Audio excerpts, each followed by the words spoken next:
Alright,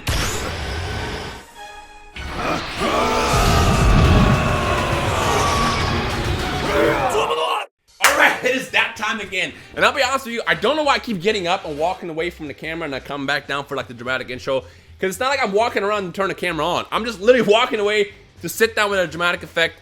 And here we are talking about the next Dragon Ball game. No, we're not talking about Project Z, we're talking about the next Dragon Ball game. And quick disclaimer, no, this is not one of those videos that has like secret information. So if you thought this is one of those like, hey, he knows about the next game, I'm sorry, that wasn't the intention of this video. The intention of this video was to talk about what I want to see in the next Dragon Ball game. And if you want to leave, don't leave, because I got something, I got a good point to make here. I want to talk about what I want to see in the Dragon Ball gaming world next. First and foremost, I'll say a big shout out to Afro Senju, because his last video about the Naruto games and the next Naruto games is what made me want to actually see and talk about this. If you're a fan of Naruto, go to see his video. I will link in the description below. But essentially, what I think we need to see come back in the Dragon Ball realm is competition. But Ryan, what do you mean? Fighters and Zeros are competing. No, not like that. Fighters, I love Fighters. It's one of my favorite Dragon Ball games of all time. But it's not a Dragon Ball game. I see Fighters as more of a traditional fighting game with the Dragon Ball skin slapped on it. Xenoverse is a Dragon Ball game. It's an anime fighter. It's kind of weird to say that actually, because they're both technically Dragon Ball games. They're both fighting games. But the point I'm trying to make is Fighters is more of a traditional fighter, whereas Xenoverse is one of those like fun, casual anime games with Dragon Ball characters, which is basically the same thing I just said about Fighters, but with whatever. Stupid. Point is, we need competition. What does that mean? So it got me thinking. After watching Afro's video about Naruto games, it reminded me of something that we have not had in a very, very long time in the Dragon Ball gaming realm. Competition. To give you a quick example, I'm gonna use Dokkan and Legends for an example, which a lot of you guys might not get in case you don't play the mobile games. But for the longest time, for the last 4 years actually, Dokkan was the head honcho when it came down to Dragon Ball mobile games. There was nothing else to compete with it. Everything Dokkan did, they worked in their own bubble. They didn't care about issues that were wrong with the game. I mean, they did sometimes, but for the most part, they didn't really care. They were just kind of pumping out content every single week, and what we got is what we got. We cried, we complained, but a lot of times it just kind of felt on deaf ears because it didn't really do anything. The second Legends came out, Dokkan was like, Oh, wait a minute. We got some competition now. I guess we got to work on, better in the game. Otherwise, you're gonna lose everything to Legends. And it created a healthy competition that we had over the last year, where both Dokkan and Legends are competing off each other. You got Legends basically trying to not do the same mistakes that Dokkan did in the last 4 years in the game, and you got Dokkan finally improving a lot of quality of life issues that were present in the game over the course of the last couple years. Dokkan has been so much fun in the past year. Like literally every other week they fixed something, they improved something, and I love it. I love the competition that was fueled between both of those games. We need that on the console side. I know what you're thinking. Ryan, well, what about Fighters and Xenoverse? They're competing off each other. No, not really. They actually cater to both different audiences. When I said that Dragon Ball FighterZ is a traditional fighter with a Dragon Ball skin slapped on it, I mean that it's an actual fighting game. Now, a lot of you guys don't really play it as much, just due to the fact that not everybody, fighting games isn't for everybody.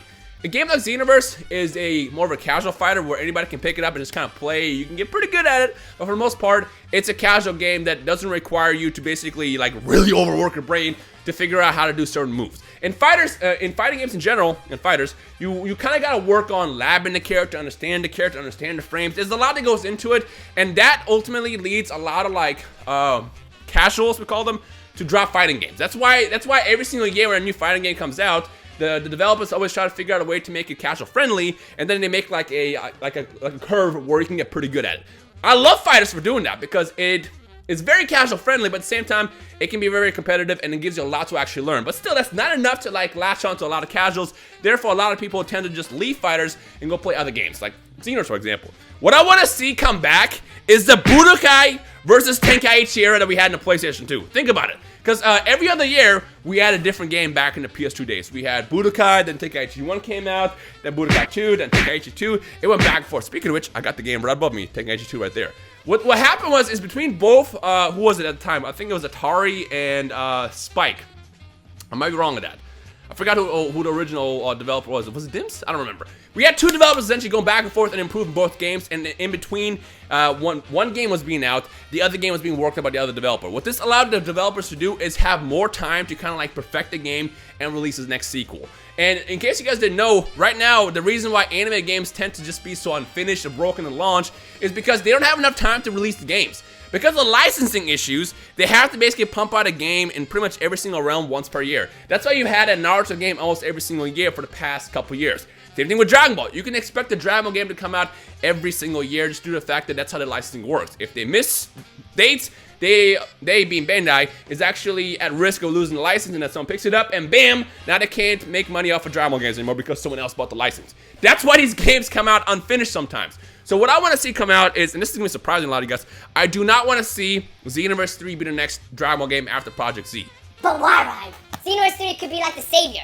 The reason why is because, honestly, I want them to really take a step back and work on Xenoverse 3 over the course of the next couple years, let's say 2 years, and really perfect it. Because I still stand by this day that if Xenoverse, the series, gets perfected where they have really decent balance, the netcode works, it can be the perfect Dragon Ball game. What I got out of Dragon Ball Xenoverse in the series is exactly something I've always wanted as a kid. And even to this day, I still wanted it. You have custom characters, you have a fantastic roster. The fighting is very dynamic when it works. But again, the only problem with the Xenoverse series is there's a lot of unbalanced issues where you can literally one-shot somebody with Emperor's Death Beam, for example. Oh, I shouldn't have done that. He might use Emperor's Death Beam again. Whoa, and with the attack limit burst, that would suck. Are you gonna use it one more time? Just let me know. Oh wow, you are quite the man. Oh, is that actually blocking? What? When you have Limit Burst on, or you have other issues where like you're just literally just flying across the map over there and it gets stamina broken from over there. The game's broken. That's just what it is. Now, what I want to see happen now is I want Bandai, I have no idea who the developer would be, I want Bandai to introduce another developer in between. So let's say, for example, this year we're getting Project Z, which is going to be an action RPG. And also shout out to Dragon Ball games. We have so many variety of Dragon Ball games. There's always a Dragon Ball game for somebody out there. Whether you like the simple mobile games like Dokkan Battle that you can play while you're doing homework, watching TV, or whatever. Or you got the next level where you got Dragon Ball Legends, which can be kind of competitive. And then you also got Fighters, you got Xenoverse. We have so many Dragon Ball games that we can play. Now we even get Project Z, which is an action RPG. We don't really know how it looks yet, but it's basically another like genre in the Dragon Ball world.